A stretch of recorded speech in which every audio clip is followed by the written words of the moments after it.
أعوذ بالله من الشيطان الرجيم. بسم الله الرحمن الرحيم. بسم الله الرحمن الرحيم. السلام عليكم ورحمة الله وبركاته. إن الحمد لله نحمده ونستعينه ونستغفره ونعوذ بالله من شرور أنفسنا ومن سيئات أعمالنا. من يهده الله فلا مضل له ومن يضلل فلا هادي له.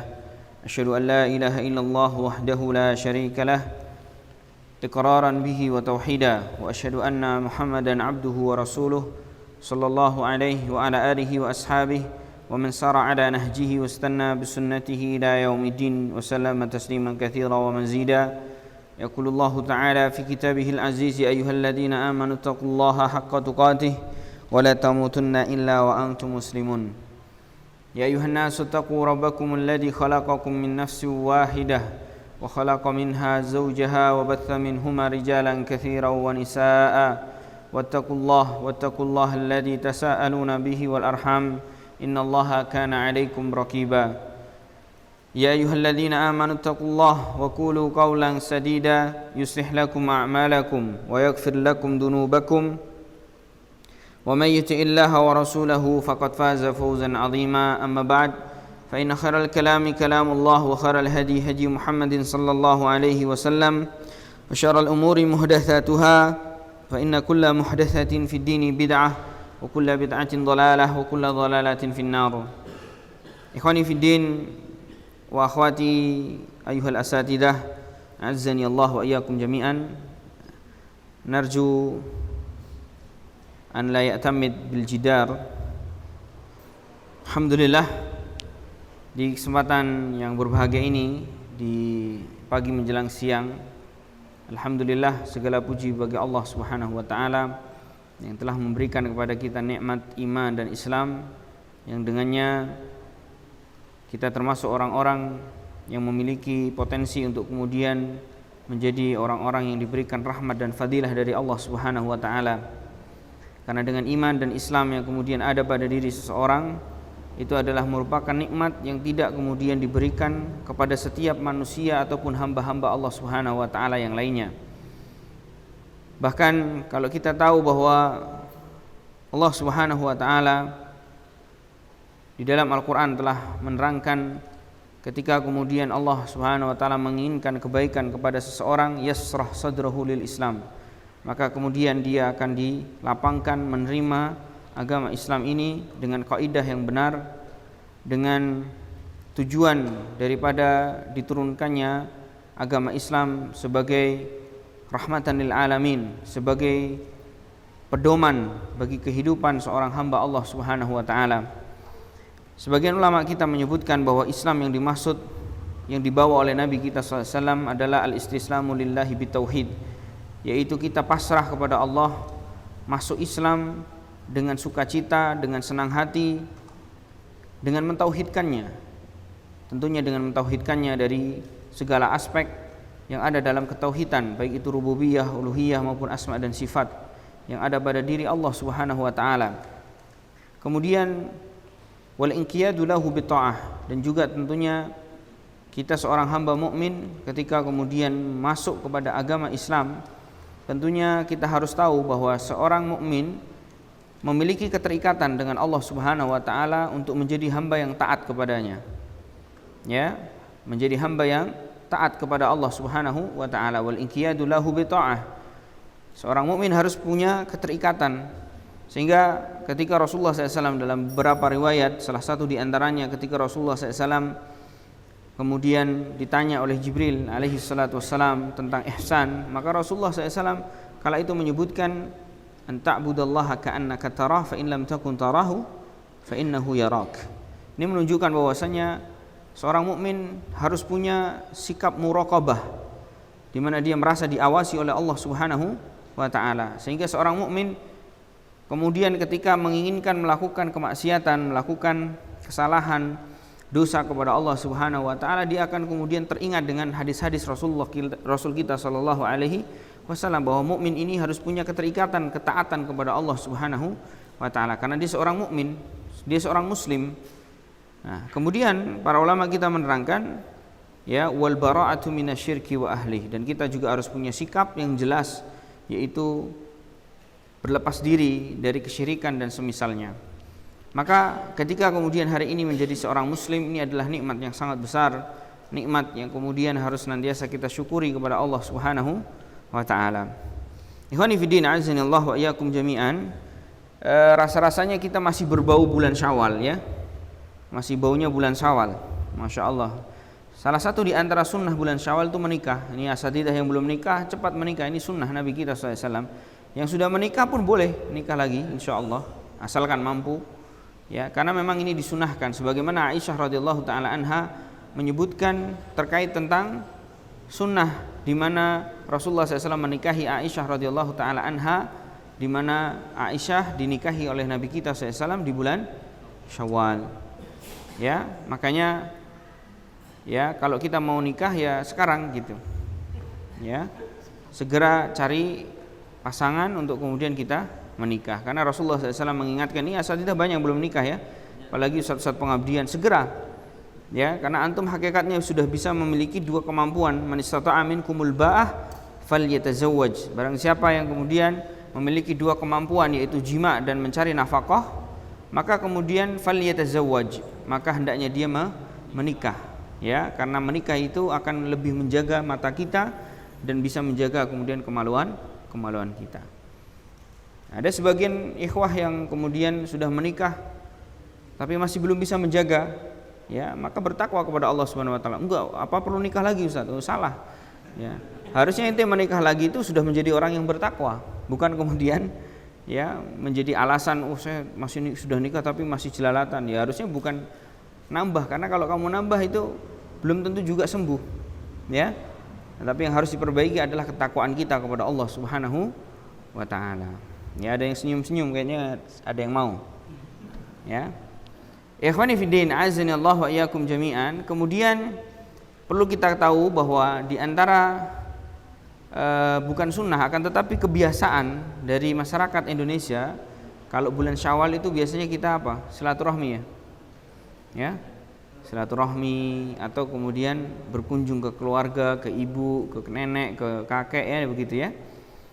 Dan perlu antum ingat bahwa kadang-kadang kita sudah jadi orang tersohor saja. Mungkin kalau saya ilustrasikan ini direkamnya, masya Allah direkam ini agak terbatas saya mau bicara.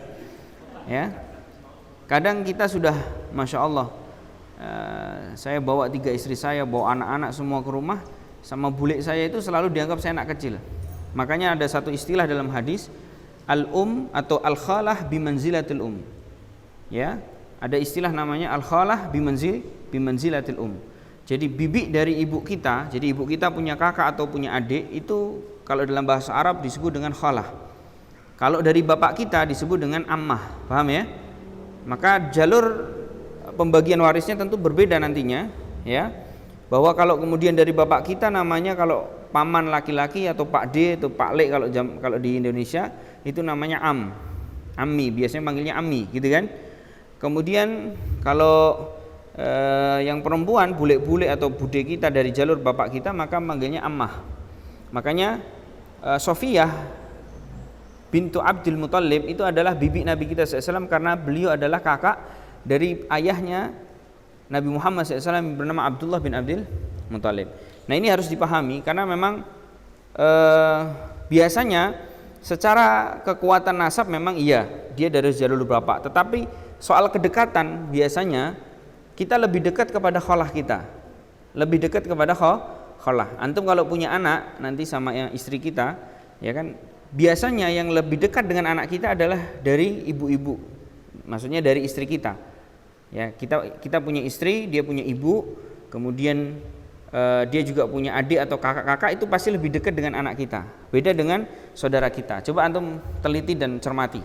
Pasti seperti itu karena memang di dalam Islam ya ada satu ungkapan yang kemudian diterangkan oleh Nabi SAW bahwasanya al-khalah bimanzilatil bahwasanya bibi dari jalur ibu kita itu adalah martabahnya ya, kedudukannya seperti ibu kita sendiri. Makanya waktu saya cerita kemarin Ya nanti bisa diedit-edit sedikit lah.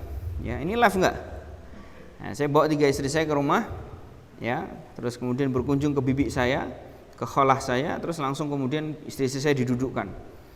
Nah, kata bibi saya, kamu itu kalau bahasa Jawa kamu dihapusi apa karo Hamzah?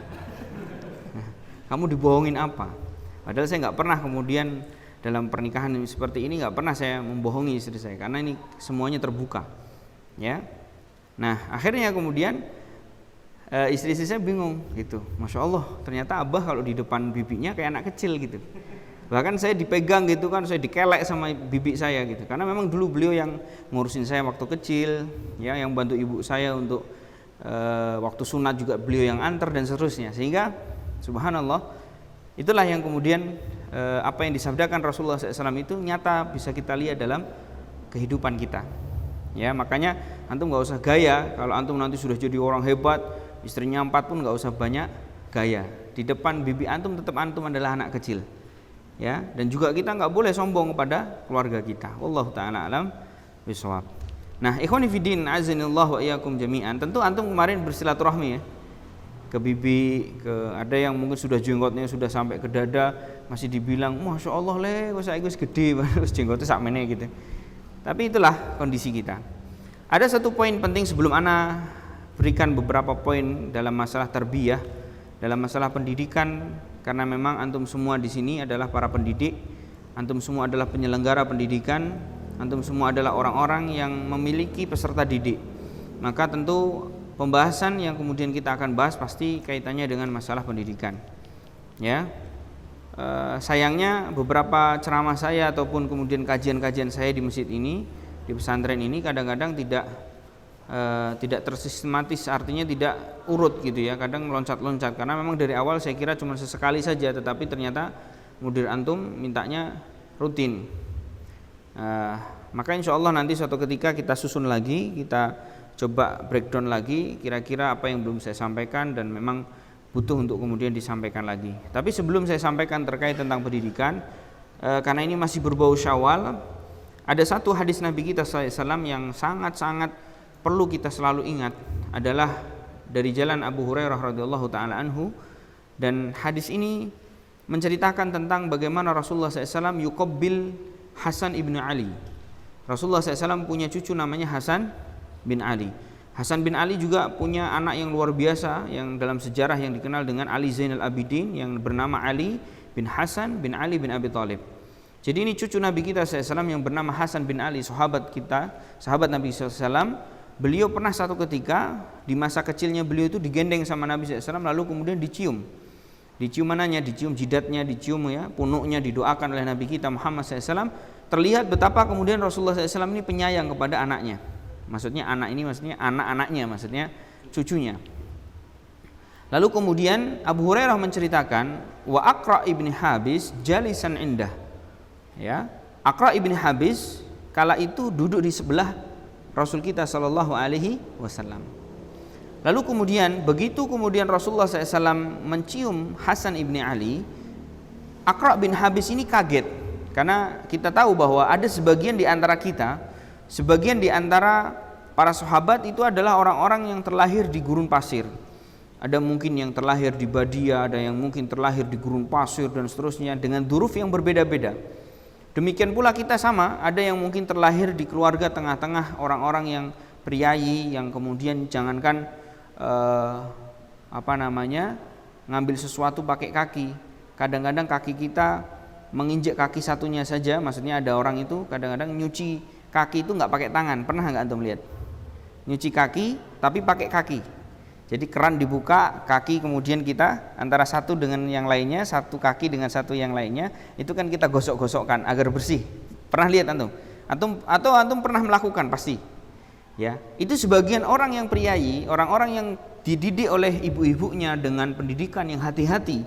Kalau corone wong Jawa ki ngomong bahwa pendidikan ini adalah didapati oleh mereka orang-orang yang keturunan Kejawen, orang-orang yang keturunan Mataram dan seterusnya, pokoknya kerajaan-kerajaan dahulu, di mana mereka betul-betul diajarkan adab yang luar biasa, bahwa kaki itu nggak boleh kemudian kita cuci dengan dengan digosokkan dengan kaki yang lainnya, Karena itu kaki itu bukan anggota badan yang diperuntukkan untuk menggosok. Paham ya? Sehingga yang harus kemudian dilakukan adalah dia duduk, kemudian menjadikan tangannya untuk menggosok kakinya. Paham ya? Nah, itu di antara adab. Ada orang-orang itu yang kemudian seperti itu, sampai seperti itu. Bahkan memegang cangkir saja ada yang diajari. Memegang cangkir itu bukan kemudian seperti antum masih belepotan tangannya bekas sambal kepedesan. Bukan begitu, tapi kemudian dibersihkan terlebih dahulu, lalu kemudian diangkat, kemudian diseruput. Ya kan? 1 kali, 2 kali, 3 kali diletakkan, dan itu juga di antara sunnah Nabi kita SAW.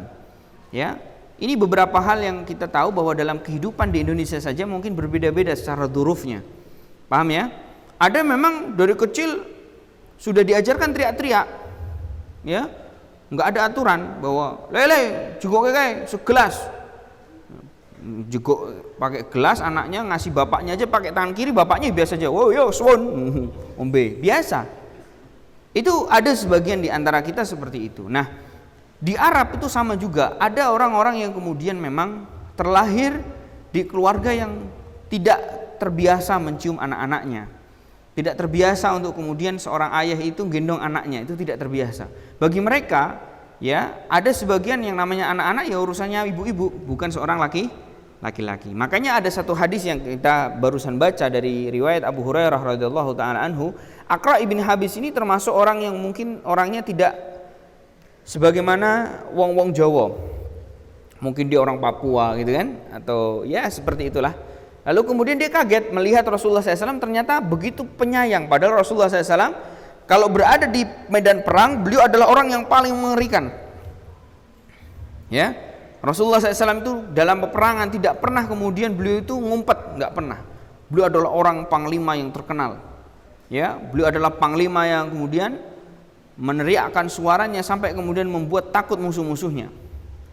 Maka dari itu Rasulullah SAW ketika melihat di sisi lain beliau adalah seorang panglima, di sisi lain beliau adalah seorang imam di masjid, di sisi lain beliau adalah seorang nabi dan rasul Allah, tapi ternyata begitu kemudian gendong anaknya, gendong cucunya, ternyata beliau adalah seorang yang sangat penyayang. Paham ya? Makanya Aqra' bin Habis, beliau kemudian bertanya, "Ya Rasulullah, innali asratu minal aulad." Aku itu punya 10 dari anak-anak. Jadi dia punya anak 10. Ya, dia punya anak 10. Anak antum berapa? Sudah ada yang punya anak 5 di sini? Belum ada. Belum ada. Kurang semangat berarti antum hidupnya. Ya. Yang semangat hidupnya, jangan pakai ditunda-tunda. Ya. Karena nanti kalau sudah di masa tua kita pasti menginginkan anak kita yang banyak. Sudah anaknya cuma 2, perempuan semua misalkan, diambil sama orang, habis itu mudiknya 5 tahun sekali, nangis enggak tuh? Ya, jangan mikir, oh saya selalu ikut KB, tapi keluarga besar bukan keluarga berencana. Ya, alhamdulillah sekarang anak kita 8, kalau dengan istri-istri yang bawa anak berarti 13 semuanya. Ya, itu Rasulullah SAW bersabda apa? Inni mukatsirum bikumul umam. Aku senang dengan melihat umatku yang anaknya banyak. Jadi akhwat-akhwat, ustadzah-ustadzah, jangan pernah membatasi anak. Saya tak mau nanti 2 saja. Jangan pernah membatasi anak. Karena ini bertentangan dengan sunnah Nabi kita sallallahu alaihi wasallam. Ikhwani fiddin, azani Allah wa iyyakum jami'an. Nah, Aqra' ibn Habis ketika kemudian melihat Rasulullah SAW ini mencium anaknya atau mencium cucunya, maka Aqra' bin Habis mengatakan, innali asratu minal aulad. Saya itu punya 6 anak. Walam uqabbiluhum ahada. Tetapi aku tidak pernah menciumnya sama sekali. Jadi ada memang bapak-bapak itu ya cuek gitu, yang dicium cuma istrinya doang. Ya, ustadzah-ustadzah kalau ngelihat ada suaminya, kemudian yang dicium anti saja, kasih tahu Nabi itu cium anaknya juga gitu. Ya. Nah, ini penting ya. Oleh karena itu Aqra' ibn Habis radhiyallahu taala anhu ketika mengatakan seperti itu, Rasulullah pun langsung memandang dengan tajam kepada Aqra' ibn Habis. Seraya beliau bersabda, "Man la yarham la yurham." Barang siapa yang tidak punya sikap kasih sayang, tidak punya jiwa kasih sayang, tidak sayang kepada manusia, tidak punya belas kasih kepada manusia, tidak punya sikap menyayangi kepada manusia, maka apa? la yurham, maka dia tidak akan disayang oleh Allah Subhanahu wa taala. Maka dari hadis tadi, kalau kemudian kita hari ini adalah orang yang kemudian berada di bulan Syawal, dan kebiasaan orang Indonesia apa tadi? Saling memaafkan. Ya. Maka kita hari ini punya banyak masalah dengan manusia. Ya, baik itu masalah yang mungkin hanya miskomunikasi, atau masalah yang memang kita yang salah, atau masalah yang memang mungkin lawan dari kesalahan atau konflik dengan orang lain yang mereka memang salah. Tapi intinya adalah di dalam Al-Quran surat Ali Imran yang semua kita sudah hafal, wasari'u ila maghfiratin min rabbikum wa jannatin arduhas samawati wal ard uiddat lil muttaqin. Dan kita tahu bahwa kita kemarin baru saja lewat yang namanya bulan Ramadan, dan tujuan daripada kita selesai dari bulan Ramadan harusnya bagaimana? Menjadi orang-orang yang bertakwa. Dan salah satu di antara ciri-ciri orang yang bertakwa dalam ayat ini, Allah Subhanahu wa taala sebutkan alladzina yunfiquna fis sarra'i wad dharra'i wal kadhimina al ghaidh wal 'afina 'anil nas. Wal 'afina 'anil nas ini adalah satu perkara yang tidak mudah. Ya, satu perkara yang tidak mudah.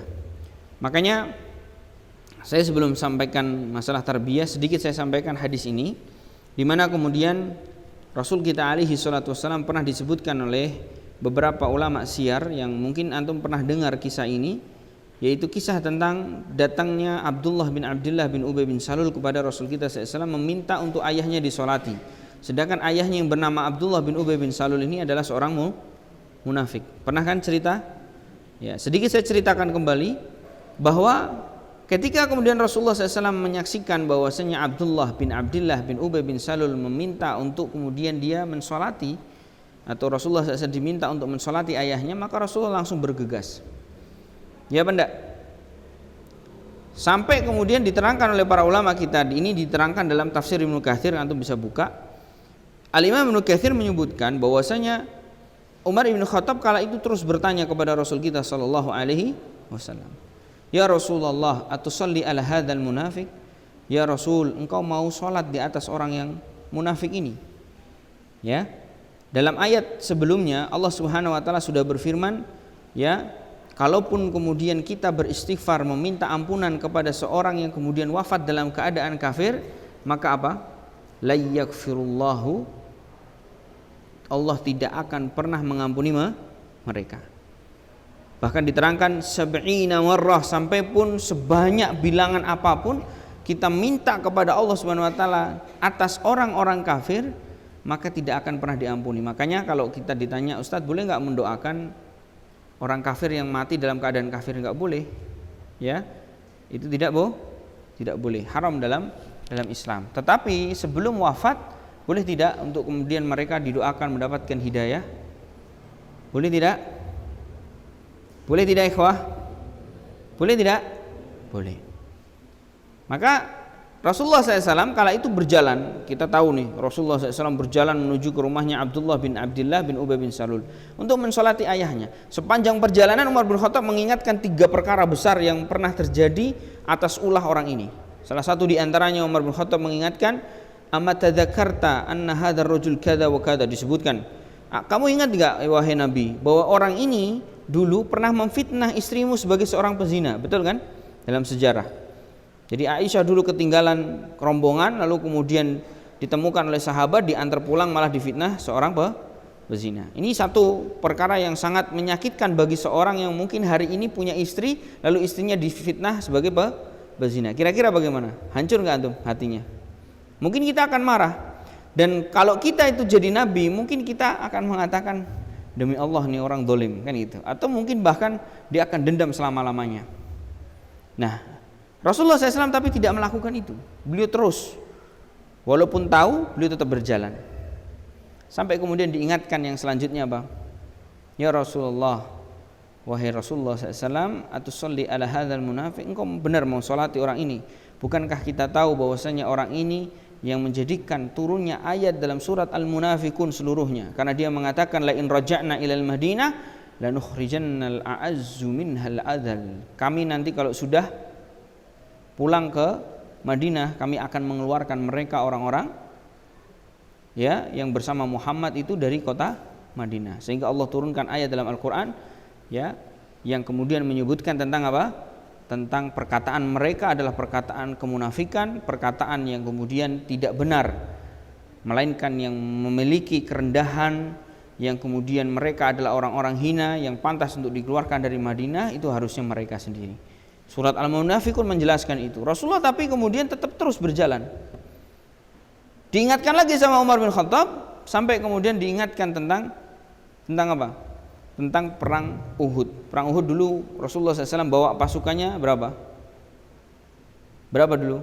Pertama kali bawa ada 1.000. Tapi dikompor-kompori sama Abdullah bin Ubay bin Salul sehingga 300 diantaranya harus pulang. Sehingga Rasulullah berperang 700, yang lawannya waktu itu 3.000. Walaupun kita tahu bahwasanya Rasulullah dengan taktiknya yang luar biasa, akhirnya sebenarnya dia, Nabi kita SAW dan para sahabat harusnya sudah di atas angin menang. Tetapi karena ulah dari sebagian kaum muslimin, sahabat yang kemudian tidak mau mentaati apa yang menjadi perintah Rasulullah SAW, akhirnya menjadi kalah. Paham ya di sini ya? Nah, tetapi diingatkan oleh Umar bin Khattab, ini menunjukkan bahwasanya orang ini adalah orang munafik mutlak. Bahkan kata para ulama bahwasanya Abdullah bin Ubay bin Salul ini adalah rasul munafikin, pemimpinnya orang munafik. Tetapi lihat, ada satu kalimat yang kemudian kita harus ingat baik-baik. Apa kata Nabi SAW? Beliau kemudian menangis seraya mengatakan kepada Umar bin Khattab, "Ya Umar, lau da'awtullah lahu wastaghfartullahu lahu 70 marrah la yaghfirullahu lahu." Demi Allah wahai Umar, kalau aku istighfar kepada Allah, meminta ampunan kepada Allah untuk orang ini, Allah tidak akan pernah mengampuni orang ini. Jadi Rasulullah sebenarnya sudah tahu apa yang diingatkan oleh Umar bin Khattab itu, Rasulullah tahu. Tetapi lihat betapa cintanya Rasulullah SAW, betapa pemaafnya Nabi kita SAW. Beliau mengatakan apa? Walau alimtu annal istighfari dan fa'uhu lastakthartu minal istighfari lahu. Kalau aku tahu bahwasanya istighfarku, mohon ampunanku kepada Allah untuk orang ini bermanfaat, maka aku akan memperbanyak istighfar kepada Allah dan meminta ampunan kepada Allah untuk orang ini. Kalau kita jadi nabi, kira-kira bisa ngomong begitu? Kalau kita punya masalah sama orang, kita kan begitu dapat kabar, Ustadz ini ada yang kemarin dolimin antum mati, alhamdulillah, Allahumma sholli ala Muhammad waliyadzubillah ya Allah. Tapi Nabi SAW beliau menangis karena beliau berharap untuk kemudian orang ini tidak mendapatkan siksaan dari Allah Subhanahu wa taala. Saya mau tanya sama antum, sama kita semua nih, ustadz, ada nggak kira-kira di antara kita yang bisa menahan sakitnya api neraka? Ada? Tidak ada. Paling ringannya siksa api neraka, di dalam hadis yang diterangkan oleh Al-Imam An-Nawawi dalam Riyadhus Shalihin diterangkan bahwasanya Rasulullah SAW menerangkan orang yang paling ringan siksaannya adalah apa? Diberikannya jamrotan, teropah yang kemudian terbuat dari api yang merengangah. Kemudian ketika kakinya diletakkan di atas teropah tersebut, maka kemudian apa? Yaghli minhuma dima'uhu. Langsung kemudian seketika, kalau orang kena panas itu kan biasanya yang melepuh mananya, yang terkena objek panasnya saja. Saking panasnya ini langsung kemudian mendidih otak yang kemudian ada di ubun-ubunnya. Antum bisa bayangkan, itu paling ringan. Makanya Rasulullah SAW orang yang paling tahu tentang kehidupan akhirat, maka beliau sampai pun kemudian ada orang kafir, beliau berharap awalnya untuk kemudian Allah mengampuni. Ini proses ya, proses hukum, turunnya hukum itu begini Pak. Bukan kemudian Rasulullah senang terhadap kemudian celakanya mereka orang-orang kafir. Enggak, Rasulullah berharap untuk mereka selamat. Ya, ini pahami dulu di sini, nanti insya Allah ada terusannya. Dan di sini kemudian mengingatkan kembali kepada kita bahwasanya tidak ada satupun di antara kita yang kuat. Ya, tidak ada satupun di antara kita yang kuat. Ini sangat mengerikan. Ya, oleh karena itu Rasulullah Muhammad SAW kala itu mengatakan, walau alimtu annal istighfar yanfa'uhu lastakthartu minal istighfar lahu. Kalau aku tahu bahwasanya istighfarku ini bermanfaat untuk orang ini, maka aku akan memperbanyak apa? Memperbanyak istighfar untuk orang ini. Paham di sini? Nah, berarti Rasulullah SAW menginginkan kebaikan. Beliau adalah sangat penyayang. Makanya Rasulullah SAW paling disayangi oleh Allah Subhanahu wa Ta'ala. Namun kita tahu bahwa hukum terkadang kemudian diturunkan oleh Allah untuk kemudian menjadi batasan-batasan dalam beragama. Maka toleransi dalam beragama juga ada batasannya. Maka disinilah kemudian Rasulullah SAW begitu kemudian telah menerangkan kepada Umar bin Khattab, maka beliau sholat, lalu kemudian para sahabat pun ikut bersama Rasulullah SAW. Maka kemudian Rasulullah SAW selesai sholat langsung didatangi Jibril dan menurunkan satu ayat dalam Al-Quran, wala tusalli ala ahadim minhum mata abada wala takum ala qabrih innahum kafaru billahi wa rasulih wa matu wa hum fasikun. Turun ayat yang melarang Nabi Muhammad tidak lagi boleh mensolati orang yang meninggal dalam keadaan kafir. Kenapa? Innahum kafaru billahi wa rasulih. Karena mereka kufur kepada Allah dan Rasulnya. Wa matu wa hum fasikun. Dan mereka mati dalam keadaan mereka fasik. Paham ya? Maka di sini ayat menerangkan bahwasanya turun hukum akhirnya enggak boleh kita itu mensolati orang kafir, mendoakan kepada orang kafir, berdiri di atas kuburannya orang kafir. Maka kalau ada di antara antum terutama di Semarang kota, hari ini biasanya keluarga kita dikuburkan atau dimakamkan di pemakaman yang campur sama orang kafir. Itu lebih baik kita cari pemakaman yang muslim. Ya. Jangan kita biarkan keluarga kita bersama orang kafir. Yang sudah bagaimana Ustaz? Ya sudah wis kadung, dulu enggak tahu. Ya, paham ya? Nah, ikhwani fiddin azanillahu wa iyyakum jami'an. Maka dari sini kemudian kita bisa fahami Nabi kita SAW begitu pemaaf, Nabi Muhammad SAW begitu penyayang kepada kita semua. Ikhwani fiddin azanillahu wa iyyakum jami'an. Maka kalau kita punya masalah sama teman kita, sama saudara kita, sama muslim, jangan lupa minta maaf. Datang ke rumahnya kalau memang kita punya salah, atau mungkin kalau kita adalah orang yang diperbuati salah pada orang lain, dimaafkan. Ya. Paham ya di sini ya? Taib. Apalagi ini memang momentumnya adalah bulan Syawal. Bagi sebagian orang, saya melihat bagi sebagian kita, ketika kita punya masalah sama orang, lebih kepada berhenti pada sebuah sikap untuk tidak ngurusi. Bener gak? Bener gak? Maksudnya apa? Ya udahlah, dia marah sama anak, biarin aja. Anak nggak salah kok kan itu. Ini salah, nggak boleh. Selesaikan urusan kita dengan manusia daripada kita kemudian punya masalah nanti di akhirat. Paham? Taib.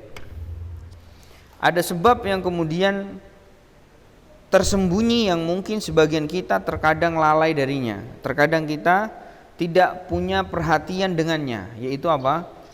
Sebab yang asrar, yang tak terlihat oleh manusia. Nah, oleh para ulama kita diterangkan di antaranya adalah terkait tentang hubungan kita dengan Allah, terkait tentang doa kita kepada Allah untuk peserta didik kita, dan juga terkait tentang ketakwaan kita kepada Allah yang itu ada hubungannya dengan pendidikan untuk anak-anak kita. Maka dari poin-poin yang tadi saya sebutkan, penting sekali untuk kita memahami bahwasanya kita seorang pendidik harus menjadi qudwah. Ya, karena faqidu syai' la yu'ti. Orang yang tidak memiliki ya atau hilang darinya ya sesuatu yang akan diberi, maka dia tidak akan pernah memberi. Paham ya? Kalau dia kemudian tidak bertakwa kepada Allah, maka dia tidak akan memberikan pengaruh ketakwaan bagi murid-muridnya. Paham? Makanya jangan pernah kemudian kita bermimpi di siang bolong, ya, menganggap bahwasanya apa yang kita lakukan terkait pengawasan, pendidikan yang intensitasnya tinggi terhadap anak-anak kita sudah pasti menghasilkan karya yang spektakuler terkait tentang anak peserta didik kita. Itu belum tentu. Berapa banyak di antara kita menyaksikan dan melihat secara kasat mata kita masing-masing bahwa ada di antara mereka anak-anak kita yang sebenarnya di pesantren adalah orang yang sangat unggul dalam belajarnya, dalam akhlaknya pun demikian, tetapi tidak lama setelah dia lulus berubah. Paham? Maka ini menjadi satu introspeksi bagi kita semuanya dalam kemudian kita menjadi pendidik dalam satu lembaga pendidikan. Yang kemudian harus diterapkan adalah qudwah yang hasanah. Kita harus menjadi contoh yang baik. Bagi siapa? Bagi anak-anak kita. Ya. Karena Allah Subhanahu wa taala menerangkan di dalam Al-Qur'an, "Atamuruna an-nasa bil birri wa tansawna anfusakum wa antum tatluna al-kitab afala ta'qilun." Allah mengingatkan, apakah kita menyuruh kepada manusia, kepada anak didik kita, kepada murid-murid kita, kepada santri-santri dan santriwati kita bil birri, untuk kemudian mereka melakukan kebaikan, wa tansawna anfusakum wa antum tatluna al-kitab, sedangkan kita senantiasa lupa akan diri kita, lupa akan kita itu menjadi orang yang taat, lupa untuk kemudian kita menjadi orang yang harusnya bertakwa kepada Allah sebelum kita perintahkan mereka untuk bertakwa kepadanya. Nah, oleh karena itu menjadi seorang yang memiliki sikap untuk menunjukkan kepada peserta didik bahwa kita adalah orang yang takut kepada Allah, tentunya ini adalah salah satu sebab besar untuk kita nantinya memiliki anak-anak yang soleh dan soleha. Ya, makanya seringkali saya bilang, man aslaha sariratahu aslahallahu alaniyatah. Barang siapa yang senantiasa dia memperbaiki hubungan dirinya dengan Allah, hubungan dirinya dengan Allah itu terkadang ada yang zahir, ada yang batin. Yang zahir ya dia sholat, yang zahir ya dia mungkin melakukan banyak aktivitas kebaikan. Yang batin mungkin dia puasa, yang batin mungkin dia bangun malam di saat teman-teman dan ustaz-ustaz yang lain tidur. Mungkin dia kemudian membaca Quran pada saat yang lain mungkin sedang tidur siang, atau mungkin dia kemudian berzikir ya pada saat yang lain ngobrol dan seterusnya. Ini adalah hubungan batin kita kepada Allah Subhanahu wa taala. Dan itu sangat berpengaruh besar dalam pendidikan untuk anak-anak kita. Paham ya? Sangat berpengaruh besar. Beliau Syekh Abdul Razak menerangkan dalam risalah beliau yang sudah pernah mungkin antum pelajari, wa minar raqaisil azima an yakunal walid qudwatan li abnaihi. Untuk kemudian kita ini menjadi suri teladan bagi mereka. Fa inna amrahum bil khairi harisun an yakuna huwal mubadir ilaihi.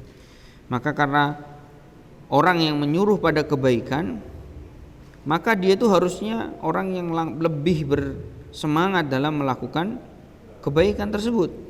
Wa innahahum 'anil syarri kana huwa ab'adahum min anhu.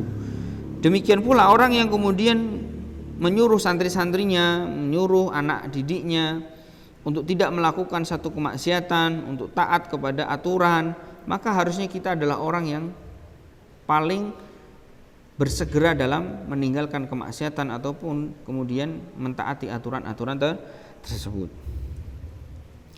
Fala yakunu lisanul halihi fi wadin wa fi'luhu fi wadin akhar. Kata beliau Syekh Abdul Razak, maka jangan pernah sekali-kali ya lisannya di satu lembah sedangkan perbuatannya di lembah yang lainnya.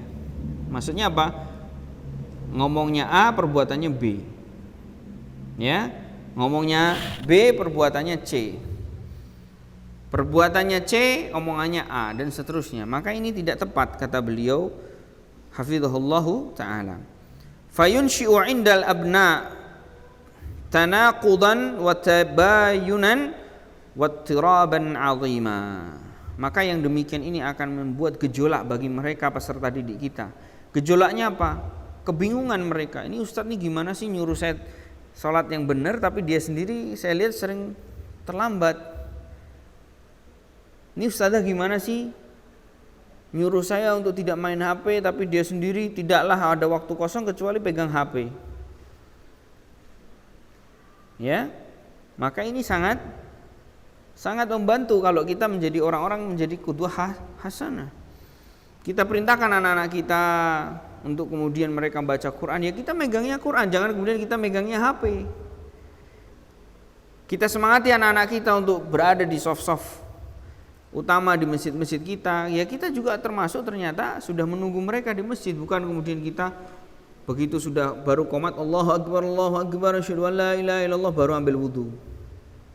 Ya jangan. Ya. Ini akan berpengaruh buruk bagi pendidikan.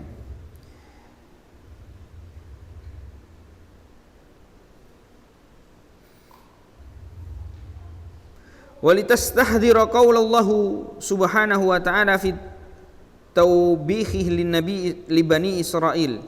Ya. Dan ini telah jelas terkait tentang firman Allah Subhanahu wa taala mencela bagi mereka orang-orang Bani Israil yang tadi sudah kita sampaikan dalam ayat yang tadi saya bacakan, atamuruna an-nasa bil birri wa tansawna anfusakum wa antum tatlunal kitab. Jadi orang-orang Bani Israil Yahudi zaman dahulu itu isone ngomong, ngerti kebenaran, ya mengerti jalan-jalan kebaikan, cara-cara melakukan ibadah, tetapi kemudian mereka sendiri tidak melakukannya. Ya. Maka ikhwani fiddin azanillahu iyyakum jami'an, ini adalah dosa besar. Jangan sampai kemudian kita menjadi orang-orang yang memiliki atau dinobatkan oleh Allah Subhanahu wa taala menjadi orang yang mengemban dosa besar. Ya, Allah Subhanahu wa taala berfirman, ya ayyuhalladzina amanu lima taquluna ma la taf'alun. Wahai orang-orang yang beriman, kenapa kalian senantiasa melakukan atau mengucapkan sesuatu yang kalian sendiri tidak senantiasa melakukannya? Kabura maktan indallahi an taqulu ma la taf'alun. Maka ini adalah merupakan dosa besar. Jadi kalau kita katakan, Ustadz, pekerjaan yang paling hebat itu apa Ustadz?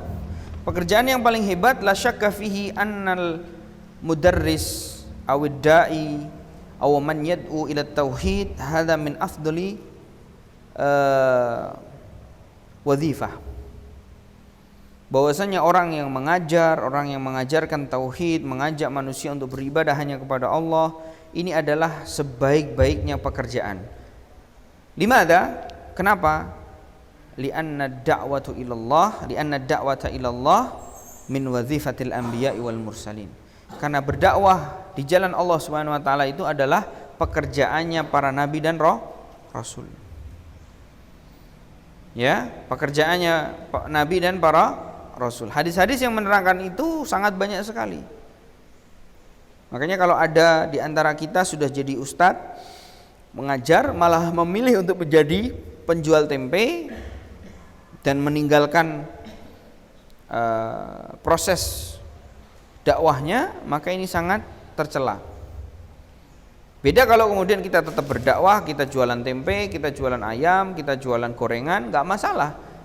Kita mengembala kambing nggak masalah, karena itu adalah pekerjaan dunia yang mungkin bisa menopang untuk kegiatan ibadah kita, yaitu berdakwah di jalan Allah. Tapi kalau kemudian kita tinggalkan dakwah, kayaknya jadi ustadz nggak prospek, saya tak jadi pengusaha saja, ini bahaya. Banyak kok para sahabat menjadi orang-orang yang pengusaha, tetapi mereka tetap berdakwah di jalan Allah Subhanahu wa taala.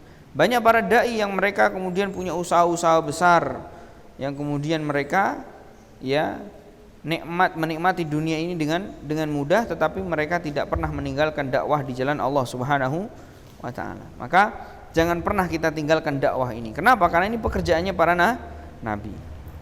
Nah, walaupun pekerjaan ini adalah pekerjaan yang terbaik, tetapi ada potensi besar orang-orang yang ada di dalam pekerjaan ini, yaitu dalam berdakwah di jalan Allah, menjadi seorang guru, menjadi seorang dai, itu bisa saja dia tergolong orang yang apa? Yang berpotensi hancur dan celaka. Karena Allah sebutkan kabura maktan indallahi an taquluna ma la taf'alun. Karena dia berpotensi melakukan dosa besar ketika kemudian ucapan dan perbuatannya tidak sinkron. Ketika ucapannya tidak sesuai dan senada dengan apa yang dia lakukan. Maka ini para guru, para asatidzah, para ustadzah harus diingat baik. Wa qad dzakara ulama wa anna al-iqtida' bil lisanil hal ablag min al-iqtida'i bil lisanil maqal.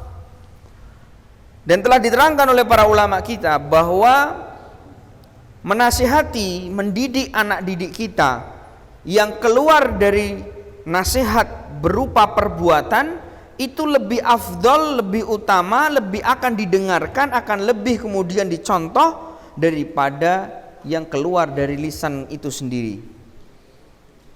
Jadi kalau kemudian antum itu ngomong sama santri, kamu tuh harus begini, harus rajin, harus begini, harus begini, nggak boleh ini, nggak boleh itu, nggak boleh ini, nggak boleh itu, tapi perbuatan kita tidak sama sekali mencontohkan mereka, maka itu tidak akan kemudian berefek banyak kepada mereka.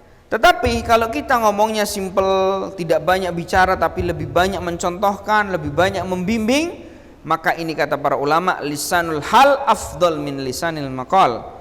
Nasihat yang keluar dari perbuatan kita seorang pendidik itu lebih utama, lebih afdal daripada kemudian nasihat yang keluar dari lisan kita. Ada seorang ustadz rambutnya dibuka, sama santrinya lebih keren ustadznya. Maksudnya memang dibuat gaya-gaya. Itu nggak usah kemudian diomongi santrinya, nanti kamu tiru rambut saya ya. Secara otomatis santri kamu akan niru kamu.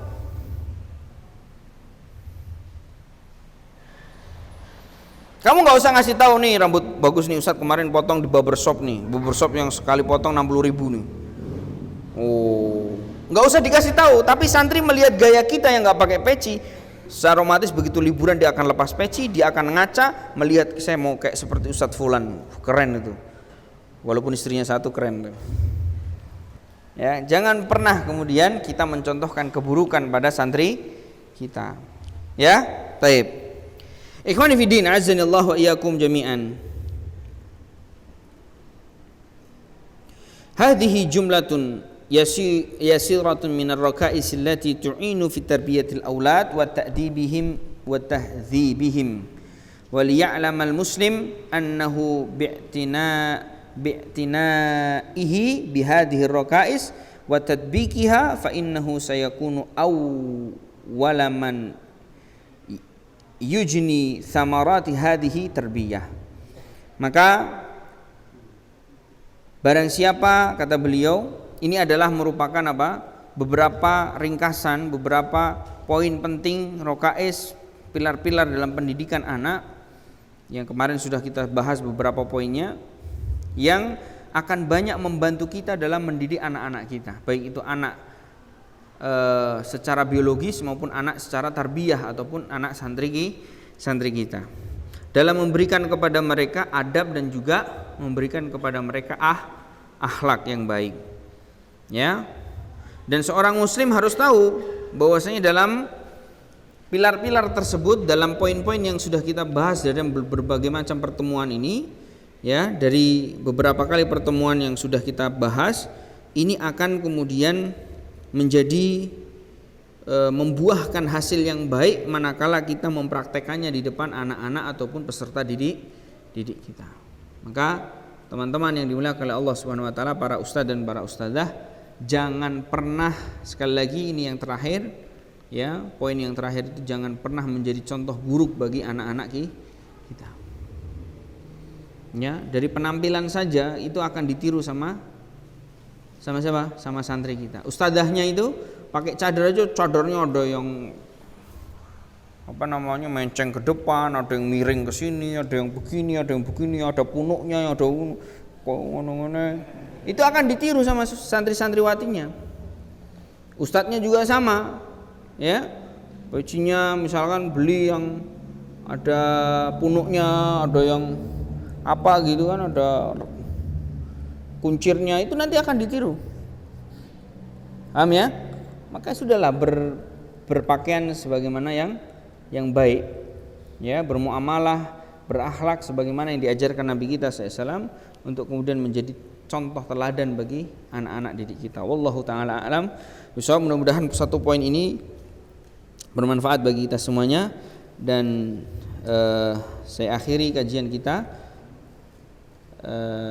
Materinya sampai di sini saja. Wallahu taala a'lam bishawab.